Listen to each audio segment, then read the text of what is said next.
Welcome to the All Things Safety podcast. I'm your host, Benita Mehta, and today we are continuing our monthly series where ISHN editors talk about current articles and trends in the safety world. So today, Editor-at-Large Dave Johnson and I are going to be discussing a couple of recent articles. So I'm going to turn it over to Dave to talk about his most recent article about his predictions for the EHS field in 2026. Yeah. Thanks, Benita. Yeah, the forecasting the year is usually an article that the magazine does early in January, and yeah, it's always a little bit risky, and uh, I take some solace in knowing that by the end of the year, I don't think many people are going to remember maybe these 10 predictions that I made in January, but. I did break out dusted off the trusty old crystal ball, and really in this article posed 10 questions about, of course, artificial intelligence. That's almost a default question in 2026. You have to talk about AI. Um, Talked about turnover in the EHS field. Talked about the new OSHA chief, David Keeling, and what he may be doing. Talked about OSHA's heat stress standard and what are the prospects of that in 2026. Talked about a couple of other Washington issues. The Chemical Safety Board, again, was put up for elimination by the administration. And of course, there's the ongoing saga of NIOSH and trying to salvage NIOSH. And a couple of other issues that I looked at were the increasing attention being paid to psychologically safe workplaces, workplaces where employees feel secure in speaking up about safety issues without any repercussions. And another issue was a lot of professionals last year and carrying over to this year are in a position where they're doing more with less. So I took a look at that. And since I wrote this article a couple of weeks ago, there's been several developments that have already had an impact on my predictions. For instance, talking about OSHA and the new OSHA chief, OSHA's fiscal 2026 budget has been finalized in the last week or so. And somewhat surprising, the administration had asked for an 8% budget cut across the board for OSHA. And Congress really maintained OSHA, ended up maintaining OSHA's funding pretty much at last year's levels under the Biden administration. There was a very slight 0.5% decrease. And probably most surprising, given that we're in a kind of deregulatory Republican uh, administration, OSHA's enforcement budget was not decreased at all. And oftentimes, again, in a Republican run OSHA tenure, you'll see high visibility enforcement not being emphasized, and you'll see standard setting not being emphasized. And in fact, standard setting did get a budget cut in 2026. And I still think the prediction holds pretty true that we're not going to see really any standard setting in 2026. It just takes too long anymore for the standard setting process to work. Regarding a couple of other Washington stories and Washington developments that have happened since this article, the Chemical Safety Board, for the fifth time, has survived proposed elimination either in the first Trump administration or now the second Trump administration. Kind of shows you just how difficult it is, even with administrations that are bent on shrinking the size of government and eliminating agencies, how difficult that really ends up doing. And even for a very small agency like the Chemical Safety Board, which in 2026 will get by with a budget of only $14 million and has less than 50 employees working for it. But even again, an agency with that size budget and that size staff manages to survive in the case of the CSB repeated attempts at trying to eliminate it.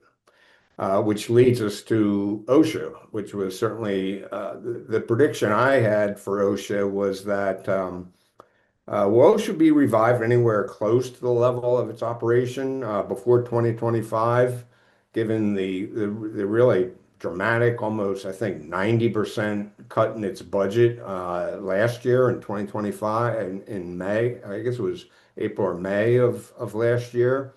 And I said, no, it's going to take a long time for OSHA to make, I mean, NIOSH to make any kind of really credible comeback. Well, since I wrote that sentence last week, I guess it was, the Department of Health and Human Services announced that more than 600 NIOSH employees were being reinstated, bringing NIOSH close to, not back to where it was, but close to its operating level before those cuts early in 2025.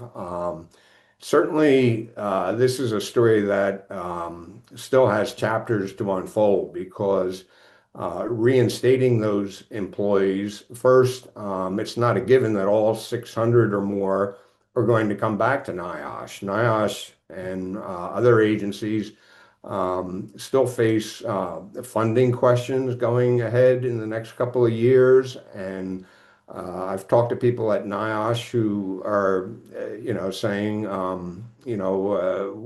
there's still a lot of uncertainty about whether our research projects are going to resume after being on hiatus for almost a year.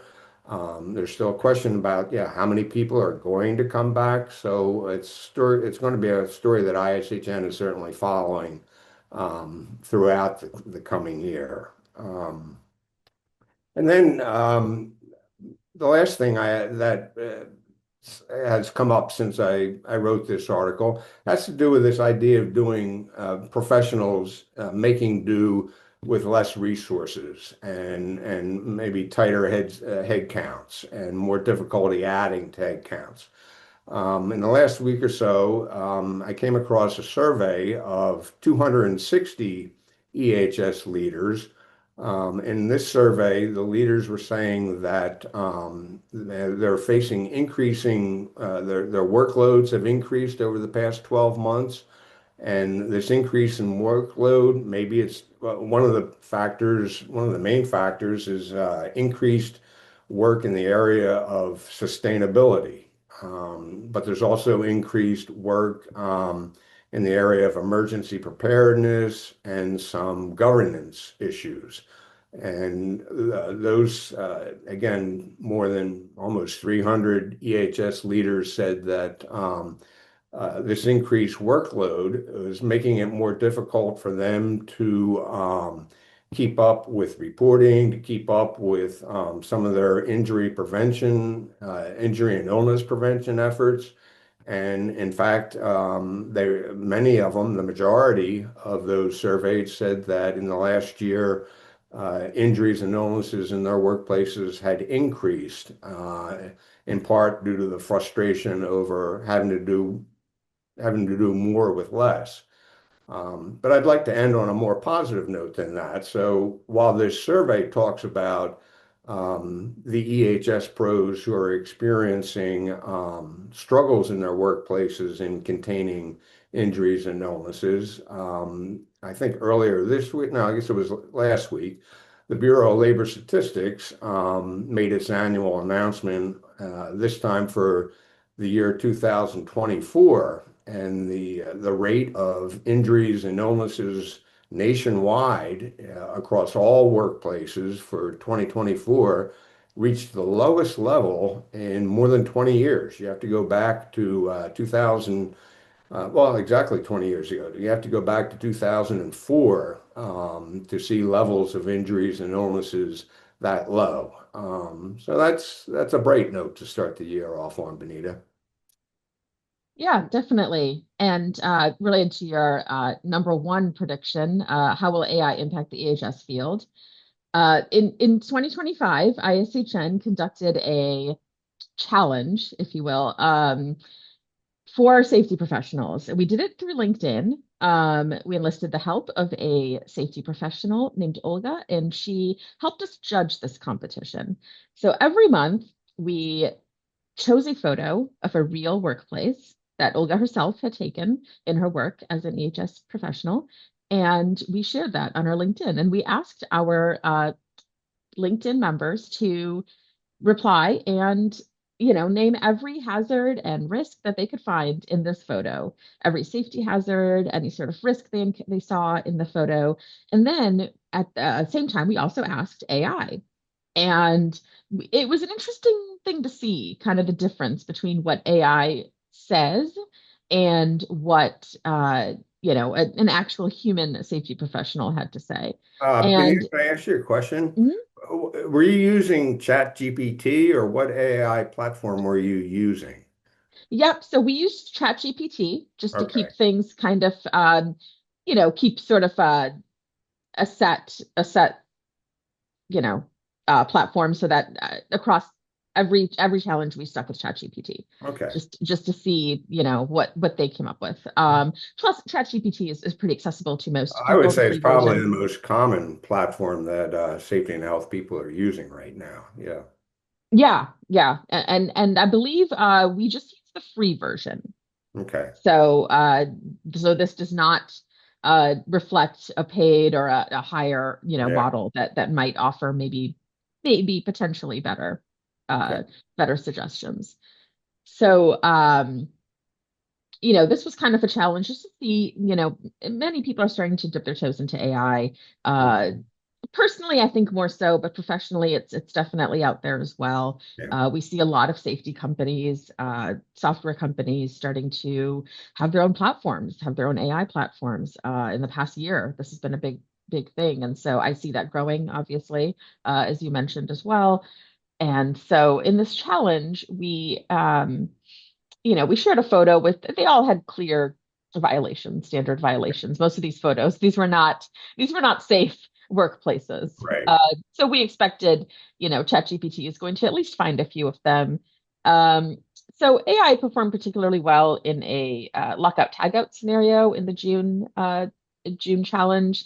So they identified, you know, the lockout issues, but then they also explained why, which was interesting. Hmm. So they actually found out why. They said the issue was tied to incorrect selection of the lockout method itself, not just improper application. So that was interesting. So in that use Yeah. case, as AI evolves, it could also be helpful for humans to understand, why certain things are not up to standards or unsafe. And so I think that's key is that it's not the best thing just to say this is wrong. Obviously, we need to know why, and that's where humans still come into play. And AI is not always, giving us those type of answers.